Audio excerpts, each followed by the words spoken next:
So we have issues of concern that we wanted to raise to you, and so I wanted to thank you and tell you that the team is here. The presentation will be done by a few of our members, starting with the Senator for Nyandarua, the Honorable John Methu. Karibu sana Mheshimiwa.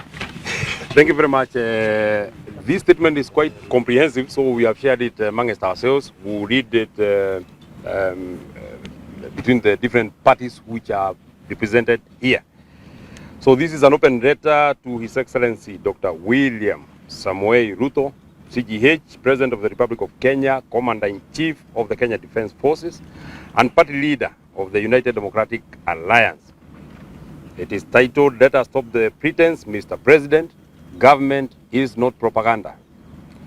In exercising our constitutional duty as leaders and citizens under Article 1, Article 3, Article 10, Article 73, Article 129, Article 131, and Article 258 of the Constitution of Kenya, and in response to the recent open letter issued by senior officials of the United Democratic Alliance Party against His Excellency President Uhuru Kenyatta, we write this letter in defense of the Constitution, constitutional accountability, democratic governance, national unity, and the sovereignty of the people of Kenya. Acting in our constitutional duty and on behalf of Kenya, we address you on matters of urgent national concern. Your Excellency President Dr. William Samoei Ruto, President of the Republic of Kenya, Commander-in-Chief of the Kenya Defence Forces, and the Party Leader of the United Democratic Alliance, we write to you directly because the letter issued by the Chairperson and the Secretary General of the UDA Party was not merely a party communication. It was a political statement issued by officials acting under your authority within a party that you did in defense of an administration over which you preside. In constitutional democracies, responsibilities cannot be delegated downward when power is exercised from the top. I welcome the Honorable Jane Kiara to read the second part.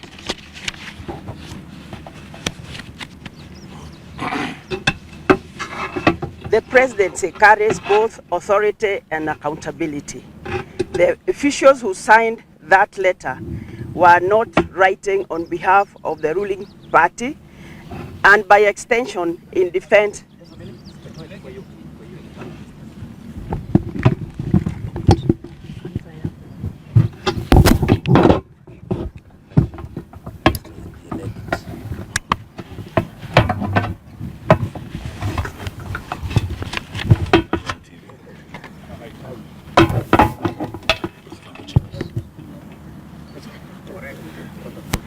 The presidency carries both authority and accountability.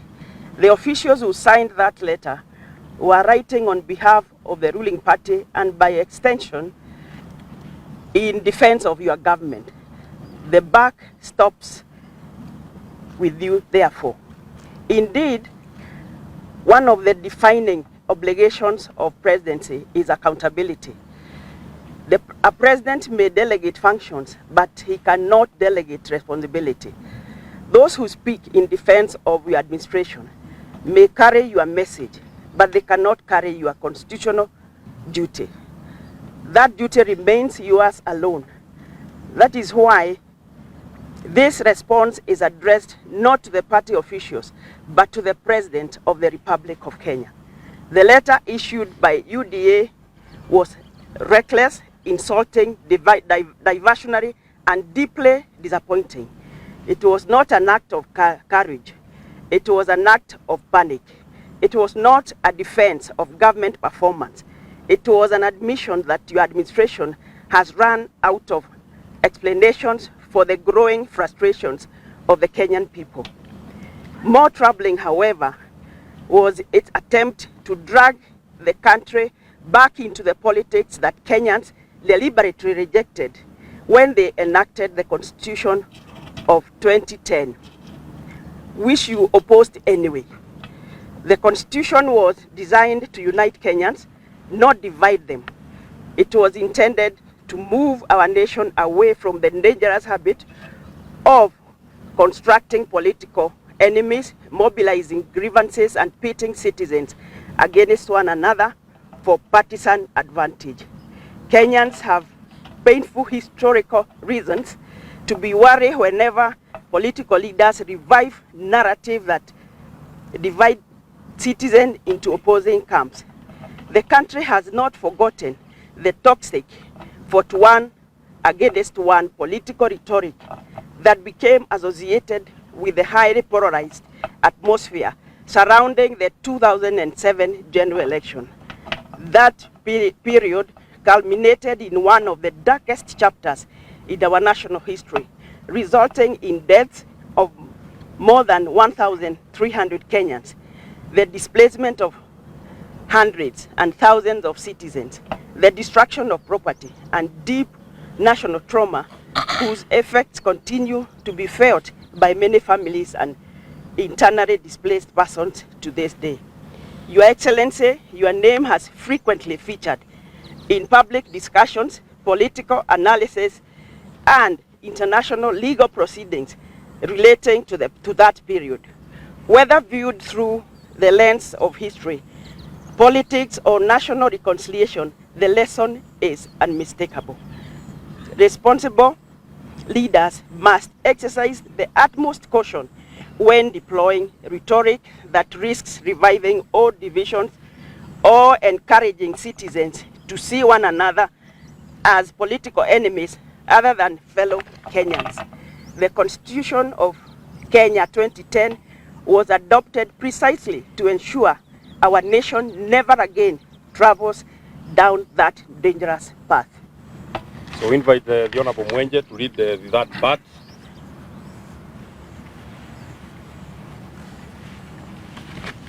Thank you. The repeated effort by senior officers within the ruling party to frame Kenya's challenges through the lens of political enemies, former leaders, and manufactured conspiracies risks deepening regional, political, generational, and social divisions at a time when the country desperately needs unity, healing, and national purpose. As President, your oath of office obligates you to be a symbol of national unity, not a participant in division. It requires you to bring together, not encourage us versus them, political culture that undermines national cohesion and weakens confidence in public institutions. A president is elected to lead the entire nation, not one section against the other. The Constitution does not recognize government supporters and government opponents as separate classes of citizens. It recognizes only Kenyans equal in dignity and entitled to equal protection under the law. Mr. President, Article 131 of the Constitution declares that the President is the head of state and government, a symbol of national unity and a person required to promote and respect the diversity of the people and communities of Kenya. Article 10 binds all state organs and public officers to national values and principles of governance, including patriotism, human dignity, equity, social justice, inclusiveness, integrity, transparency, and accountability. Article 73 further reminds every state officer that authority assigned to a state officer is a public trust to be exercised in a manner that brings honor to the nation, promotes public confidence in the integrity of the office, and serves the people rather than the officer. The oath of office was not an oath to propaganda. It was an oath to blame retired leaders. It was an oath to insult citizens, former presidents, or critics. It was an oath to reopen political fault lines that Kenya has struggled for decades to overcome. It was an oath to protect, defend, and uphold the Constitution and to serve all the people of Kenya. That is why we ask you directly, is the insulting letter issued by UDA the official position of your party and your government? If it is, then Kenyans must know that your administration has abandoned the statesmanship expected of the presidency and embraced a style of politics that diminishes the dignity of the highest office in the land. If it is not, then you have a constitutional and moral duty to disown it.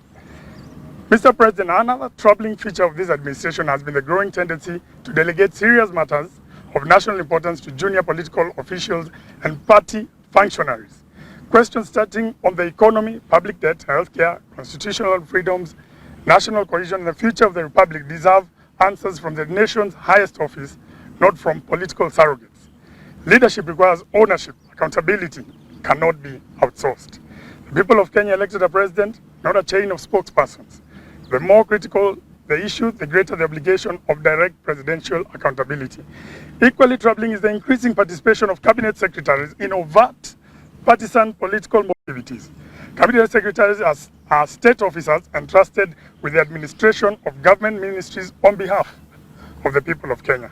Their constitutional duty is to implement public policy professionally, impartially, and in accordance with the law. The growing spectacle of cabinet secretaries functioning as political campaigners risks blurring the distinction between the state and the ruling party. Public office must never be converted into an instrument of partisan political mobilization. Constitutional governance requires state officers to serve the republic rather than political parties and to place the public interest above partisan interests. When cabinet secretaries spend increasing amounts of time engaging in political rallies, partisan messaging, and electoral mobilization, legitimate questions arise regarding the constitutional boundaries between governance and campaigning. Kenya deserves a government focused on solving national problems, not one permanently trapped in campaign mode. Our fourth part would be led by Commissioner Mohammed Ali. Let us stop the pretense. William Ruto was not a stranger in the Jubilee administration. He was not an opposition leader. He was not a commentator watching government from the roadside. He was the Deputy President of the Republic of Kenya for 10 years. He sat in the cabinet. He defended the government policy. He launched projects. He campaigned on Jubilee achievement. His supporters even called him a co-president. Therefore, when UDA attacks the previous administration, it is attacking a government in which William Ruto was the second highest ranking official. If there was a debt, William Ruto was there. If there were stalled projects, William Ruto was there. If there was corruption, William Ruto was there. If there was success, William Ruto was there. If there were failures, William Ruto was there. You cannot sit at the dining table for 10 years, enjoy the meal, then later claim you were merely passing by the kitchen. President Uhuru Kenyatta handed over power peacefully in September 2022. He attended your inauguration, congratulated you, and retired. That is constitutional democracy. That is statesmanship. The questions Kenyans are now asking is simple. If President Uhuru Kenyatta retired in 2022, why is UDA still campaigning against him in 2026? The answers appear obvious. Your administration is attempting to manufacture political enemies because it can no longer convincingly defend its record. Kenyans were promised lower taxes, cheaper unga, affordable fuel, jobs for the youth, affordable health care, dignity for hustlers, and a government that will understand ordinary suffering. Instead, many Kenyans are experiencing high taxation, rising fuel cost, expensive electricity, uncertainty in healthcare, struggling businesses, unemployment, police excess, abduction, growing public frustration, and endless political messaging. Even more troubling is the shocking reality that the criminal violence and political intimidation have become intertwined with law enforcement operations. Across several public demonstrations and political gatherings, citizens have reported circumstances in which it has become difficult to distinguish between lawful police operations and organized groups of political goons operating with apparent protection, coordination, or impunity. Such violations strike at the very heart of the constitutional democracy. A professional police service derives its legitimacy from impartiality, discipline, and fidelity of the law. When citizens lose confidence in the distinction between lawful policing and political intimidation, the rule of law itself is weakened. Kenya is a state party to the Rome Statute, and by virtue of Article 2.5 and 2.6 of the Constitution, the principles of international law form part of the law of Kenya. International law recognizes the grave dangers posed when organized violence against civilians is tolerated, encouraged, or carried out through irregular actors operating alongside state institutions. Your administration bears a constitutional duty to ensure that the National Police Service remains professional, independent, accountable, and entirely separate from any form of organized political violence. A mother in the market does not feed her children with propaganda. A border rider does not fuel his motorcycle with blame games. A graduate without work does not pay rent with slogans. A patient denied treatment does not survive on press statements. Our fifth part will be read by the Honorable Clive Isairo. Thank you. UDA claims that you stabilized the economy. Stabilized for whom? Certainly not for the ordinary Kenyan struggling under debt, taxation, joblessness, and economic uncertainty. Kenyans do not eat statistics, they eat food. They judge leadership by the price of unga, fuel, rent, school fees, medicine, and electricity. On agriculture, UDA boasts about fertilizer, while many farmers continue to struggle with costly inputs, weak markets, inadequate extension services, and declining purchasing power. On coffee, your party conveniently overlooks reforms initiated before your administration, including the Cherry Revolving Fund, reforms at new KPCU, and measures aimed at strengthening direct sales mechanisms. On healthcare, your government dismantled NHIF and replaced it with a social health authority system. Whether intended as a reform or not, the implementation has generated confusion and uncertainty among patients, hospitals, and families trying to understand coverage, payment obligations, and accountability. Article 43 of the Constitution guarantees every Kenyan the right to the highest attainable standards of health. The right cannot be secured through confusion and public relations campaigns. On education, parents, teachers, and students continue to face uncertainty. CBC and CBET remain difficult for many families to navigate. Universities remain under pressure. Students continue to struggle with funding. Teachers remain overstretched. School fees continue to burden households. On affordable housing, Kenyans are not opposed to decent homes. What they reject is compulsory deductions, exaggerated claims, and insufficient transparency. If the program is succeeding, publish the full record. How much has been collected, how much has been spent, how many units have been completed, how many are occupied, who owns them, and how many verifiable jobs have been created. Article 201 of the Constitution requires openness, accountability, and prudent use of public money.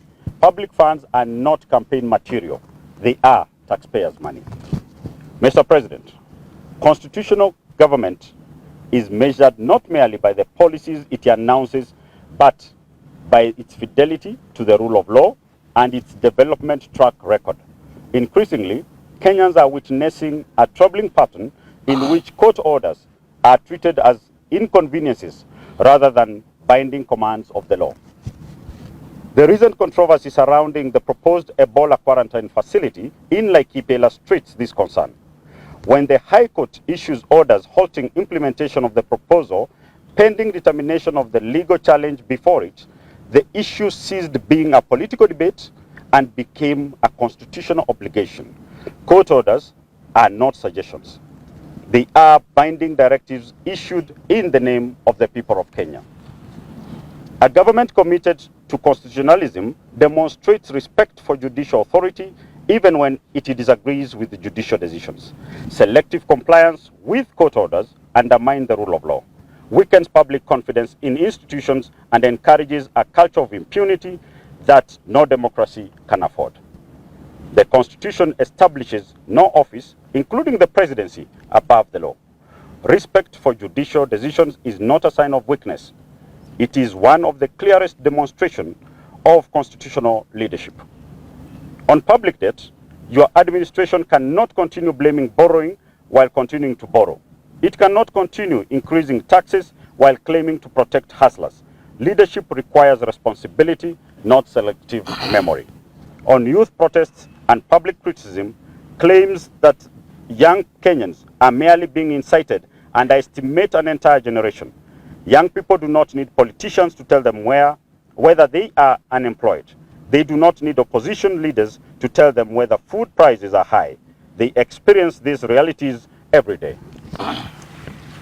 Finally, we have the Deputy Minority Leader of the Senate, Senator for Kitui, Senator Enoch Wambua. Article 33 of the Constitution of Kenya 2010 protects freedom of expression. Article 37 protects the right to assemble, demonstrate, picket, and present petitions. Article 38 guarantees every citizen the right to make political choices, participate in political activities, and engage freely in the democratic process. Article 238 requires national security to be pursued in compliance with the law and with utmost respect for human rights and fundamental freedoms. These constitutional guarantees cannot coexist with intimidation, unlawful force, abductions, suppression of dissent, or the criminalization of legitimate political participation. A government confident in its record responds to criticism with answers. A government that responds primarily with insults, threats, arrests, or intimidation signals insecurity, not strength. Mr. President, Kenya needs a unifying leader at this moment in its history. It does not need new political enemies. It does not need fresh divisions. It does not need a return to the habits that are previously endangered national cohesion. The presidency must remain above factional warfare. It must speak for all Kenyans, including critics, opponents, dissenters, and those who did not vote for the government. That is the essence of constitutional leadership. The president is not elected to lead one side of the nation against another. A president is elected to lead the nation itself. The Constitution does not permit government by propaganda. It demands accountability. Chapter 6 does not permit arrogance in public office. It demands integrity. Article 129 reminds all who hold executive authority that such authority is derived from the people of Kenya and must be exercised for their benefit. Power belongs to the people. You are merely its temporary trustee. The Constitution demands government by law, not government by political convenience.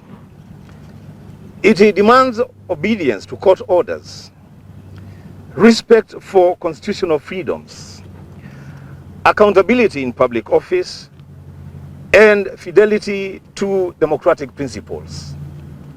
No administration can credibly claim commitment to constitutional governance while simultaneously tolerating impunity, undermining judicial authority, permitting abductions, allowing public institutions to be drawn into partisan political warfare, or creating circumstances in which citizens struggle to distinguish between lawful policing and organized political intimidation. Kenya's democratic future depends upon strong institutions, respect for the Constitution, and unwavering commitment to the rule of law. These principles are not optional. They are constitutional obligations binding upon every holder of public office, including the president. Therefore, we tell you plainly, Mr. President, stop hiding behind UDA officials. Stop outsourcing insults. Stop blaming retired leaders. Stop campaigning against the past. Start governing the present. Kenyans, Mr. President, did not elect you to write letters to Uhuru Kenyatta. They elected you to lower the cost of living, create jobs, support farmers, improve healthcare, strengthen education, protect constitutional freedoms, and restore hope. If your administration has performed, let the lives of Kenyans testify. If the economy has recovered, let households feel it. If jobs have been created, let young people find those jobs. If healthcare has improved, let patients experience it. If agriculture has been revived, let our farmers confirm it. If housing has succeeded, let completed and occupied homes speak. But do not ask suffering citizens to ignore their pain because UDA has written yet another political letter. Let us stop the pretense. Let us stop pretending William Samoei Ruto was not deputy president for 10 years. Let us stop pretending today's challenges were created entirely by retired leaders. Let us stop pretending propaganda can reduce the price of unga. Let us stop pretending slogans can lower electricity bills. Let us stop pretending blame games are leadership. The people of Kenya are awake, Mr. President. They can see, they can remember, they can compare. Today, William Samoei Ruto is president. UDA is the ruling party. Kenya Kwanza is the government. The responsibility is yours. No excuses, no scapegoats, no endless campaigns. Govern, Mr. President. I thank you. That will be the end of our statement. Over and above this statement, you get signed copies of the members who endorsed this particular statement. It has been signed by at least 50 members of parliament. We have agreed amongst ourselves that this statement is very exclusive and it communicates the spirit of the message that we wanted to send across. So asanteni sana, thank you very much and have a good day. Thank you.